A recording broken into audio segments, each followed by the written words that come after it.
Makakasama natin ngayong araw si Carlo Hain, isang dedicated na lingkod bayan at community advocate. Siya ang Executive Assistant at OIC ng Public Employment Service Office ng Cabuyao City at isang career mentor, inspirational speaker at certified AI employability coach. Carlo, thank you so much for coming to the show. Appreciate your time. Magandang araw po. Oo, pulang-pula tayo, no?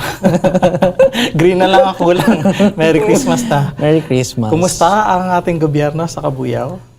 Masaya at maunlad ang bagong Cabuyao. Siyempre, nandun pa rin si Mayor. Nandun pa din, because lately medyo napupunta kayo sa limelight. Talk to me about JCI. JCI Cabuyao. Siyempre, yung JCI Cabuyao talaga is a baby. Actually, it was founded a few years ago and established by our city mayor then. And currently, we have this brainchild project na Project Rehas. Rehas stands for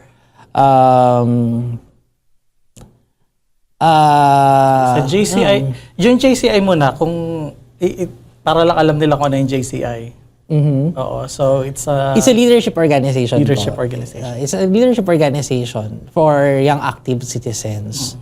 So, pag hindi ka active, hindi ka pwede dito. Hindi pwede. Actually, it's a formation organization na kung saan talagang pinaform yung leadership skills no ng bawat ano. Tapos tinuturuan dito na there's no failed and successful project kasi may win-win yan lagi, 'di ba? Kahit failed yung project mo, may natututunan ka. Pag tama naman yung nagagawa mo, you earn something also. So that's what we get in JCI. So ngayon, ito nga, meron kaming project in Cabuyao na tinawag niya Project Rehas. So it's recovery, employment, hope, aspiration, sustainable livelihood. So this is actually a project na dinisign for the person deprived of liberty, mga PDLs natin. So ito yung mga nakakulong, mga nasa kulungan. Yes po.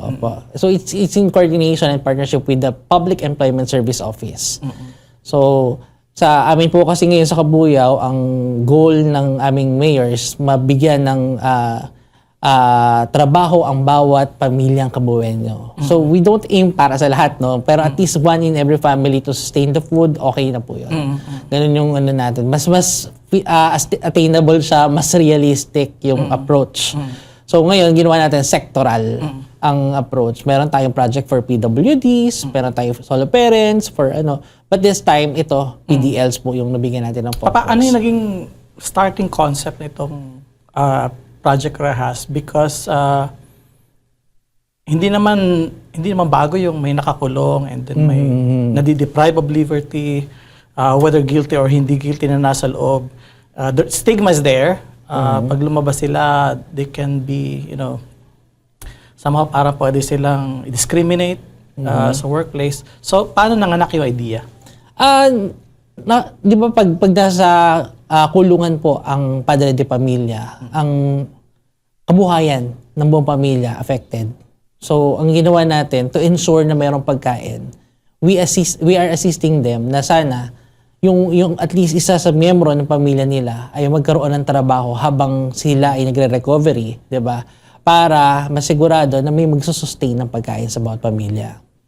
Kalawa, maraming mga PDLs na pag lumabas, kunyari sabihin natin napawalang sala or nandun sila sa stage ng probe na nagbabago na or yung stigma na meron silang na outcast sila doon sa community. Ang hirap hanapan ng trabaho. Pag nakita agad meron na talaga na may parang invisible wall na hindi sila basta bigyan ng trabaho because may background sila na ganun. So with this, binibigyan natin sila ng skilling program. Dinadaan natin sila sa isang programa na ina-assess natin ano yung kaya nilang ibigay, paano natin i-develop yung kanilang profile para mas mabilis po sila hanapan ng ng trabaho pag in-endorse natin sila sa mga partner companies natin. But even before then, pwedeng hindi na nga sila nag-a-attempt na mag-apply ng trabaho. I mean, yung iba, before the program. Parang sila mismo, may na-observe niyo ba yung parang feeling of guilt na parang hindi na sila welcome sa society, may marka na sila, etc. May mga ganun ba sa Actually, nangyayari po yun eh. Dahil kunyari, nag-attempt sila, tapos medyo na-reject sila. So, yung psychological effect po sa kanila na hindi sila na-hired because may ganitong stigma, parang lalong nagbababa na kanilang moral eh. So, with this program, itinataas ulit natin yung moral na yun. Tapos binibigyan natin sila ng chance na ito yung pwede mo pang gawin. Kung ayaw mo magnegosyo ka. If ayaw mo pang magnegosyo, ayaw mo mag-employment, turuan ka namin ng additional skills. Para yun ang magawa mo para at least kikita ka uli, makakapagpabagong buhay ka uli. Yun yung essence nung programa. Kaya nga yung third aspect naman, ang ginagawa natin na habang nasa loob pa sila, nagbibigay tayo ng mga free livelihood training sa kanila in partnership with BJMP, of course. No? Mga training na pwedeng maghasa ng skills nila. Like for example, yung mga meat processing. Paano siya nagagawa sa loob? Pumapasok po kami sa loob, tapos talagang may certain group, set up kami, may kami. Tapos tinuturo namin, ito yung paggawa ng tosino, longganisa, may siomai, gano'n, siopaw. Tapos meron din kami yung non-food naman na kunyari mga arts and craft, pwedeng gano'n. Recently, we had a partnership with the Wedding Suppliers Association of the Philippines na kung saan tinuturuan silang gumawa ng mga malalaking arts and craft na pwedeng gamitin props for weddings and other events ng mga suppliers. So, binibili yon para umikot, mag-circulate ulit yung pera dun sa loob. How welcoming is the private sector pagdating dito sa project na ito? Because kahit na sabihin mo sa akin na skilled yan or na-trained mo yan or whatever transformation yung nagawa mo dyan, parang sa akin as part of the private sector, may mga ilan na may doubt pa din. So, are you giving some assurances or how do you get this private sector to buy in doon sa program? Idea? Well, through the skilling program, kasi like for example, recently, especially in Cabuyao, napaka-accommodating kasi ng city government talaga ng Cabuyao. We have launched the ESMAO. ESMAO is a Shielded Metal Art Welding course sa loob ng City Jail. So meron kaming ilang mga PDLs na nakakuha ng national certification from TESDA. Sa welding? Yes. Wow. Di ba? Niloloko nga sila minsan, acetylene na lang ito natin. Pero kidding aside, di ba nagkakaroon sila ng skills doon sa loob. So pag binenta mo siya sa ngayon, since ang naman ngayon, ang skills ang tinitingnan ng maraming companies ngayon eh. And the industries ng like for particular in Cabuyao, from the manufacturing, medyo nag-shift na siya ngayon to logistics, to ano. So, ngayon, nagkakaroon ng ibang mga demands.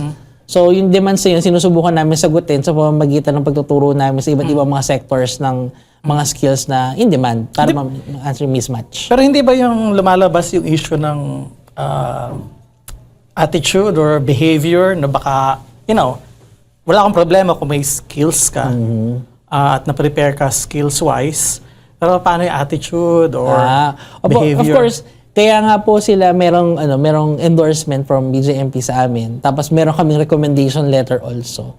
That gives the assurance naman na dumaan sa amin. Pero kasama sa training yung behavioral, meron kayong part ng... Sa loob naman, meron ng part si BJMP na yun ang ginagawa nila.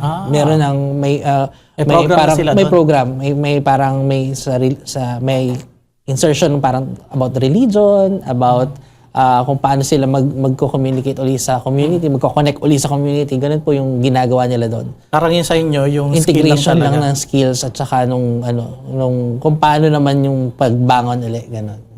Which is, ano nga bang gagawin mo kung wala mag-reach out sa kanila, di ba? Yes po. Sa skills. So, when did they start again? In 2022. 2022 Our first partnership is with with BJMP female dorm of Cabuyao, no? So, mga kababaihan muna yung- Kababaihan pa muna. Tapos nadagdagan na siya nung male dorm, tapos dumagdag na yung ilang BJMPs like yung nearby Santa Rosa, male dorm. Actually yung isa sa mga livelihood nila doon na mga paper mache, yun ang ginamit namin official trophy ng isang award-giving body. Oh. So bumili ng maraming ganung trophy yung ang galing. Tapos may fashion show na parang yung mga products naman nila, yun ang ginamit naman na pan-display para maging part ng fashion show. Ganun. Saan na pupunta yung proceeds niyan, yung mga napapagbentahan? Baka naman. Actually, Nakihati pa. ito po yung ginagamit nila sa loob para mapaikot ulit, magastos nila, kumita sa. May ano sila may sarili silang cycle din ng pinagkakagastosan din sa loob naman. Sa loob. Pero hindi na siya na pupunta dun sa family nung hindi. wala. Hindi, So dun lang sa loob. Maraming silang kailangan din sa loob. Yun yung pinagagastosan nila as of the moment. Because aminin natin sa loob, kulang din, no? I think ang budget, magkano budget net kung may idea ka per day? Wala 50, akong 80 idea. pesos per day. Per Parang sobrang meal, baba diba? lang eh. Oo.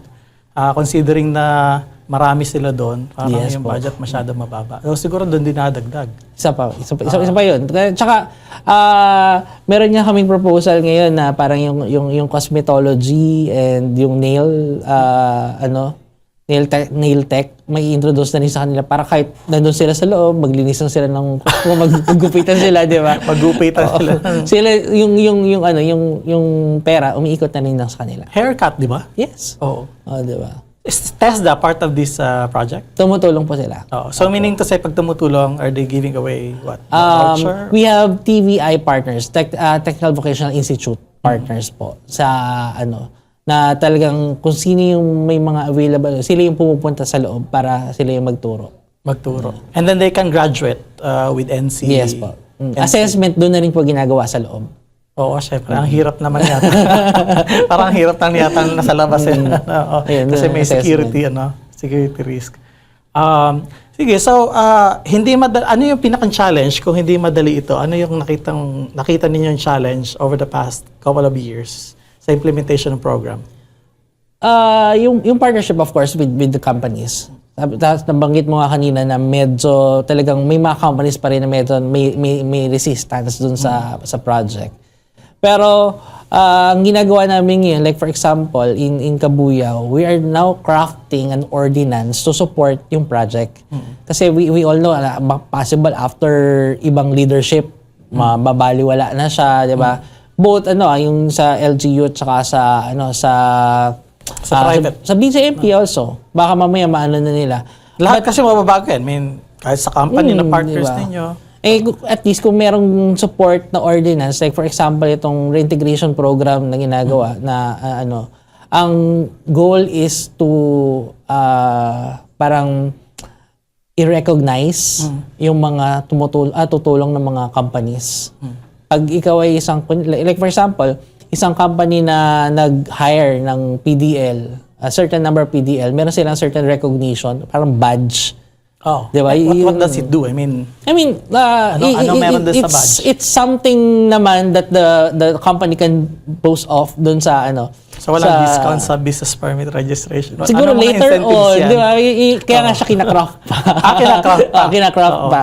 We're in the process of crafting na Parang, we have this discussion about do we penalize na lang kung merong may or i-reward na lang natin. Pero nandun kami sa side na mas maganda siguro nire-reward na lang natin. Oo, kasi positive. No, mas maganda siya. Tapos parang ayaw mo na arm twist yung mga company. Diba? Parang hire mo sila. Okay, nagbayad na kami ng ganitong fine. Tapos na yung namin. Tapos na yung obligasyon namin. Masyadong mababaw. So with recognition, parang they will aim for more for a higher So recognition. nasa part na yung ordinance. Sa crafting pa rin. Sa crafting pa din. It will take some... Meron kaming committee hearings, series of committee hearings na Kasi it must be really attractive for a private sector to really appreciate yung spirit nung gusto natin gawin dyan. Because again, parang normal yung response nila na of course kailangan lang i-protect. So regardless kung kahit anong sabihin niyo, meron pa rin talagang reservations. Yes po, opo. Appreciate ang ganda ng project. Ang ganda ng project sa program. So this is again in partnerships with JCI Cabuyao, which you are part of, Yes. and PESO, which are also part of. Sige. So ano nakikita natin the couple of months or coming years yung promise nitong project na ito? Maganda po kasi na nagapang na siya sa ibang mga BJMP. Na sana ma-implement din siya, hindi lang siya fully implemented sa Cabuyao, pero later on sa iba. There's several invitations already na baka pwedeng i-introduce mo rin yan sa amin, tapos i-connect mo kami dun sa local peso namin. Ganun na yung nila eh. So parang nabe-benchmark na si Cabuyao because of this project. And that's what we really aim, na sana maging inclusive din naman sa lahat ng Is it the first LGU na may ganyang initiative? Or pangalwa kayo? Or pangatlo kayo? I don't know how they practice yung ganitong sa iba. Pero sa Laguna? Sa Laguna sa amin. Sure na sure kayo? Sure na sure ako. Walang nag-focus ng ganun. At hindi, natutuwa rin naman po kami. Like for example, yung result ng mga ALS namin, no? Okay. Idagdag natin yan, So, pag ikaw ay PDL, person deprived of liberty, so pwede ka nga magtapos ng pag-aaral dyan. Yes, sa loob, di ba? Oo. Bukod doon sa skills na pang-upgrade, pwede ka din magtuloy-tuloy ng pag-aaral mo habang nasa loob ka. Yes. Nakakatawa nga, sabi ko nga, yung resulta ng ALS scores nila are talagang sobrang mataas. Mataas? Oo. Siguro dahil wala silang choice kundi mag-review. Anong gagawin? Pero, di ba? Yan ang hindi sila makakapaglakwatsa. Oo. Talagang kung aral. Aralan talaga. Wala kang choice kundi mag-aral. Pero, natutuwa lang kami dahil parang step by step na nagagawa natin ang paraan. At nakikita namin yung progress ng ibang mga PDL talaga. Nakikita mo na rin doon kung sino yung nagsusumikap, sino talaga yung ang intention is makapagbagong buhay, sinong intention ay wala talaga akong interest dyan. So, hindi natin sila mapipilit. May mga bumalik na ba at nagsabing, Carlo! Maraming salamat. Maraming mga testimonials. Ilan sa mga kwento? Like for example, may isang family po kami na natulungan na ipasok namin sa isang tawag dito, logistic company. Malaking bagay para sa kanila yung kinikita na ngayon. Meron din naman na naipasok namin, biglang umalis din kasi hindi siya masyadong nag-enjoy dun sa trabaho or medyo so, hanap lang uli ng panibago, gano'n. Assist lang. Pero yung presence mo yung presence ng LGU, mas nararamdaman nila ngayon. Na may umaalalay sa kanila. Na may concern sa kanila na talagang kailangan lang tulungan. Gano'n lang talaga. What about the private sector? Sa private business sector po, during the crafting din ng ordinance, kasi nung ini-invite na sila for committee hearing, naririnig na namin mismo na we are willing to hire. We are sige, kung if you want to implement that, okay yan sa amin. Kasi I think one of the guests during the committee hearing is yung mga members ng parang isang association of HRs doon sa industrial park. At nung naririnig ko yun, parang ang sarap pakinggan. Kaya lang sabi ko nga, sige nga, totoo ba yan? Kasi syempre, di ba, may mga ibang instances na pag sinabi mo na hindi siya qualified, wala ka nang habol doon eh. Diba? Wala ka nang habol doon. Kaya kasi sinabi namin, during the crafting ng ordinance, parang ang hirap pong i-justify kung sila po ay nabully lang or na parang may, anong tawag dito? Parang na outcast lang dun sa roster ng applicants because they are part of the PDLs. So sabi ko mas maganda siguro na talaga na i-recognize na lang. Di ba? What about sa organization in itself? Do they have to have a parallel program para ma-welcome or ma-orient yung organization na may papasok na PDLs? Which organization po? Yung private sector, for example, meron ba sila ginagawa or separate program? Wala. The endorsement itself, ito yung pinaka-orientation na they are from this program. Yun yung inano namin. Kasi ito nangyayari po talaga, no? Minsan kasi, ang tanong ko nga is, sige nga, paano kung kunyari during the interview ay hindi naman natanong kung ikaw ay PDL? Tapos na-hire siya as PDL. Di ba? Na-hire siya as employee. Pero former PDL siya. Tapos during, yung work, nandun na, tsaka may nakapag-chismis na siya ay dati PDL. Tatanggalin mo ba siya? Kasi doon napapasok yung may ilang mga legal, di ba? Na, tawag ito? Hindi, pwede mo ba siyang tanggalin basta dahil gano'n? Hindi naman siya nagsinungaling. Kasi hindi mo naman tinanong di ba? Kaya sabi namin, siguro mas maganda na ang approach is, talaga, i-recognize na lang. Pag meron ganong certification, tingnan nyo kung pasok ba talaga sa skills niyo. Kasi iniisip ko right now is, mayroong isang organization and are they not being trained to handle yung reintegration process ng isang PDL papunta sa organization nila? Because I was taking off from the idea na baka kaya hindi nag-enjoy yung PDL is because hindi niya feel na welcome siya even though skilled siya, maayos naman siya. But there is a well, in our case, merong yung namin case to po. Kaya siya nag-shift doon sa another job or iniwanan niya yung referral namin is hindi lang siya masyadong comfortable doon sa sa mas formal setting ng organization. Oo. 'Di ba? Paglabas mo kasi talaga iba yung iba yung pakiramdam, parang nakawala sa isang 'di ba? So, yung pag-integrate mo ulit sa community, nandun naman papasok yung support nung isa pang parang backbone community na meron kaming na nakausap na ngayon yung parang samahan ng mga dating PDLs. Meron din palang ganun. Yun yung mga parang support group nila yan? May support group. So, namin na may malaki pala talaga. Kailangan mo lang i-connect yung doon naman pumapasok yung presence ni JCI. Kasi with this opportunity, nagko-connect na siya. Parang may samahan pala tong mga ganitong samahan sa loob.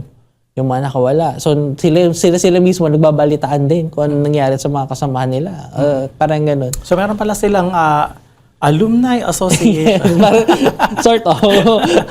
So, di ba parang nakakatawa lang. Ito yung mga sector na hindi masyado napapansin po dati. Yeah. And I don't think papansinin nila because, again, kapag na parang guilty as charged eh. Parang ganun eh. And aminin natin, hindi naman talaga lahat. And even if may nangyaring ganun, I think they deserve nga opportunity. Yes po. Or chance na maging okay sila uli. Sige, JCI only started in Kabuyaw when? 20... Huwag mo masyado isipin kasi dito lang yan. Hindi, 2019. It was started 2019 tapos nawala siya during the pandemic. It was, panahon siya ni 2017 nung inintroduce sa amin si JCI sa Kabuyaw. It was through, tapos, 2019, na-approve siya sa Legazpi. Through the 4th General Assembly. Tapos, nawala siya during the pandemic. Pandemic kasi. Medyo mahirap po talagang Pero, nawala lang siya dun sa roster because hindi na makapag-connect lahat ng mga members. Right, pero may mga projects pa rin po kami na-execute like yung quarantine napay namin. No, tapos binuhay uli siya nitong 2023. Yan. Pero 2020 itong project na itong Project Rehas 2022. So parang ginagawa niyo siya even when hindi pa siya. Nasa Makati pa po ako. Kasi chapter pa ako nung ginagawa na siya. Ginagawa siya sa kabila. Habang nandito ka Tinuloy ko na siya. Habang nandito ka sa kabila. How receptive is the leadership ng JCI dito sa overall impact nitong Project Rehas? Well, this is part of their commitment. So behind prison wall campaign ng JCI naman. Meron talaga silang national project na talaga nagfo-focus doon sa mga PDLs. So para initially, this is a behind prison wall project Pero hindi, mas maganda siyang naging solo campaign. Ganun yung naging po.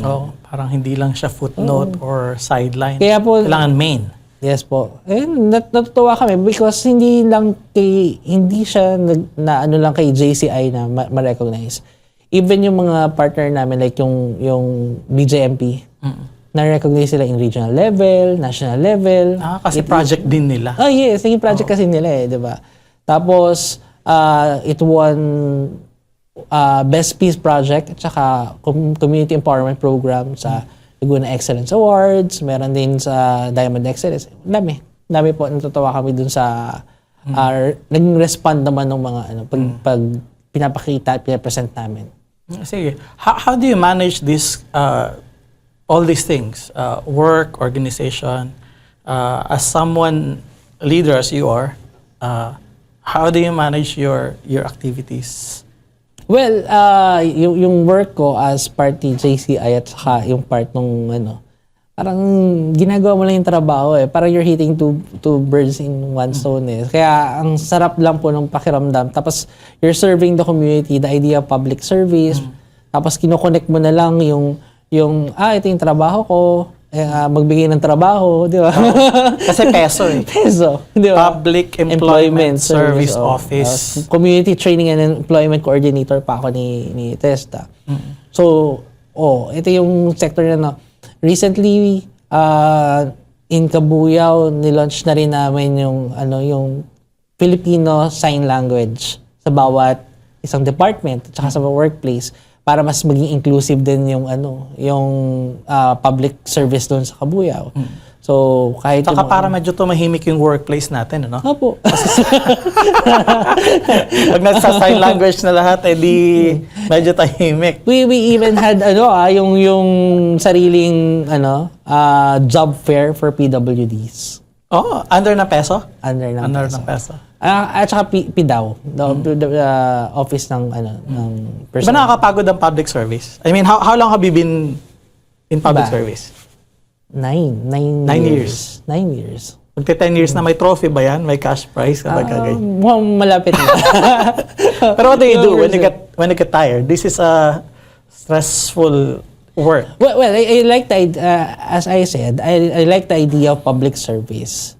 So parang ito na rin yung nagiging outlet ko You get to meet more people outside. You are not just parang contained in a room, tapos ang dami mo nakakausap. Pag lumalabas ka, ang dami mo namimit na tao. Mas masarap yung pakiramdam ng ganun. So yung trabaho mo na nagbibigay sa'yo ng stress, hindi yung trabaho na nagtatanggal sa'yo ng stress? Hanapin mo lang yung tamang grupo. Di ba?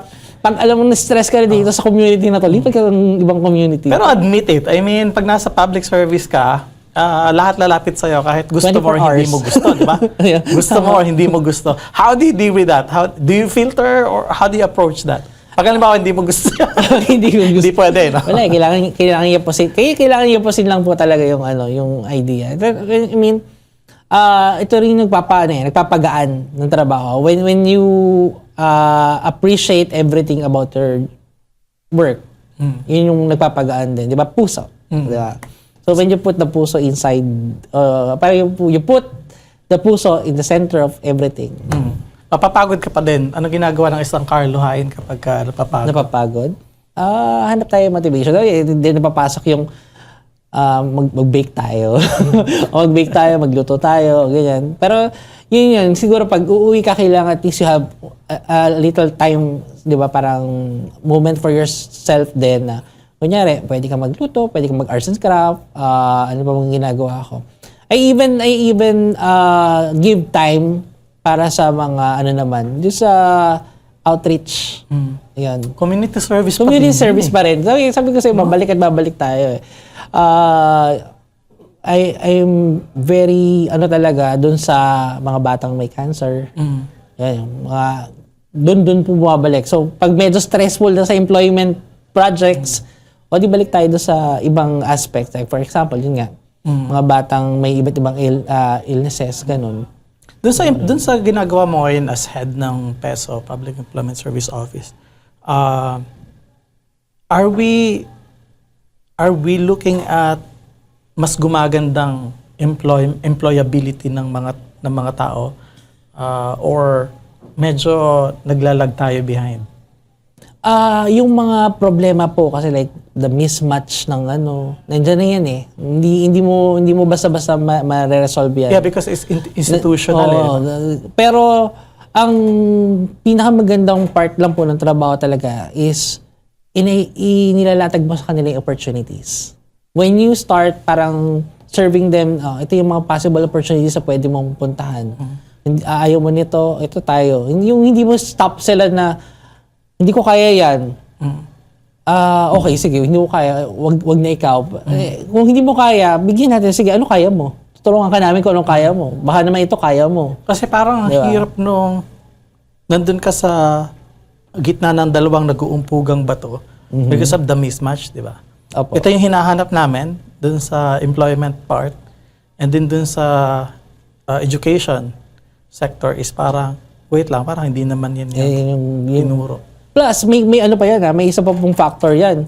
Yung external. No? Like for example, yung mga estudyante na, kunyari, certain course, like nursing, nakikita nila ang laki kinikita ng mga nurses abroad. So, isang factor pa rin yun, kaya nahihirapan din si school syempre, di ba? Kaya lang, saan mo naman ilalagay, kunyari, 1,000 of graduates ng nursing sa isang bayan lang, 'di ba? Na limited lang din naman yung hospital, 'di ba? So minsan doon nagsisimula na mapasok sila sa ibang industries, papunta sila sa ibang mga yun po yung isang problema rin But ang isang nakikita namin doon is sinusubukan namin magkaroon ngayon ng parang skills inventory. Na tapos sinusubukan namin introduce na baliktarin naman yung concept nung job hunt, 'di ba? Pag job hunt, ito yung mga available na trabaho, hahanap ka tapos pipili ka, yung applyan mo.